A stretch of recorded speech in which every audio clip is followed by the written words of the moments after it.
नमस्कार दोस्तों आज के हमारे इस वीडियो में हम आपके लिए पुत्रदा एकादशी की व्रत कथा लेकर आए हैं। द्वापर युग में एक बार महाराज युधिष्ठिर ने श्री कृष्ण से पूछा, केशव कृपा करके ये बताइए पुत्रदा एकादशी की क्या विधि है और उस दिन किस देवता की पूजा होती है। तब भगवान श्री कृष्ण बोले, हे धर्मराज, आपका प्रश्न बहुत उत्तम है। ये सभी पापों को हरने वाली है। इसमें समस्त मनोकामनाएं तथा सिद्धियों के दाता नारायण भगवान की पूजा होती है।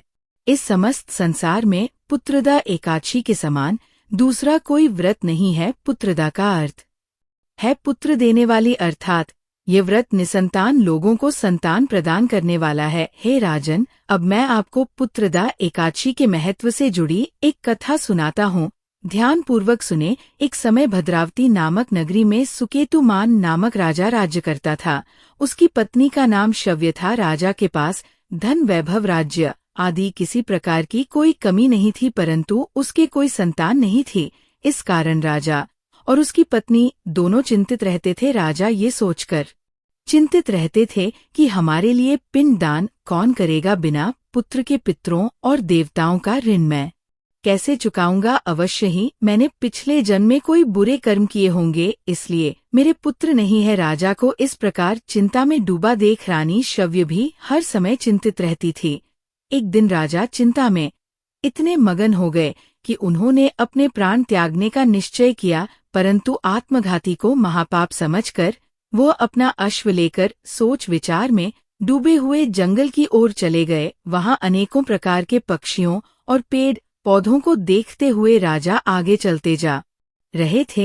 वन में राजा ने हाथी को अपनी मादा और बच्चों के साथ घूमते हुए देखा। हिरण को भी अपनी मादा और बच्चों के साथ देखा। इसे देखकर राजा सोच में पड़ गए कि मैंने कई यज्ञ किए, ब्राह्मणों को भोजन कराया, फिर भी मुझे निसंतान होने का दुख प्राप्त हुआ। मैं क्या करूं? ऐसा सोचते हुए राजा आगे जंगल में चलते गए। आधा दिन बीत गया। राजा भूख प्यास से व्याकुल थे। पानी की तलाश में वह भटकते हुए एक सरोवर की तरफ गए।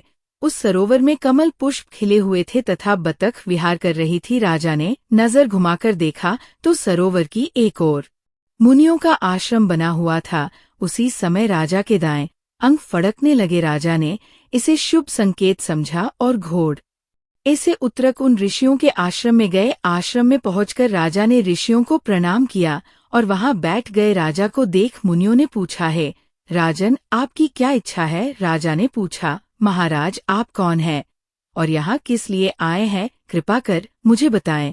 तब वह ऋषि बोले, राजन, आज से 5 दिन बाद संतान देने वाली पुत्रदा एकादशी है। हम विश्वदेव हैं और इस सरोवर में स्नान करने के लिए आए हैं।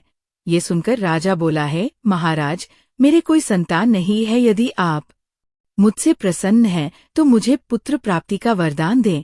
ये सुन मुनि बोले, है राजंश, रावण मास की एकादशी का नाम पुत्रदा एकादशी है। ये निसंतान को संतान प्रदान करती है। आप अवश्य पुत्रदा एकादशी का व्रत करें और भगवान की कृपा से आपको पुत्र रत्न की प्राप्ति होगी।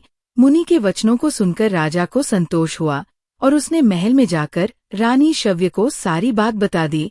और पुत्रदा एकादशी के दिन राजा और रानी दोनों ने पुत्र प्राप्ति की इच्छा से पूरे विधि विधान से पुत्रदा एकादशी का व्रत किया और द्वादशी के दिन पारण किया। कुछ दिनों बाद रानी शव्य ने गर्भ धारण किया। 9 महीने पश्चात उनके यहाँ एक अति तेजस्वी पुत्र हुआ। वह राजकुमार अत्यंत सुंदर, यशस्वी और प्रजा का पालन करने वाला राजा बना। श्री कृष्ण भगवान बोले, हैं कुंती नंदन, पुत्र प्राप्ति के लिए पुत्रदा एकादशी का व्रत सर्वोत्तम है। जो मनुष्य पुत्रदा एकादशी के महत्व को पढ़ते या सुनाते हैं वह सांसारिक सुखों को भोग कर अंत में स्वर्ग लोक को प्राप्त करते हैं।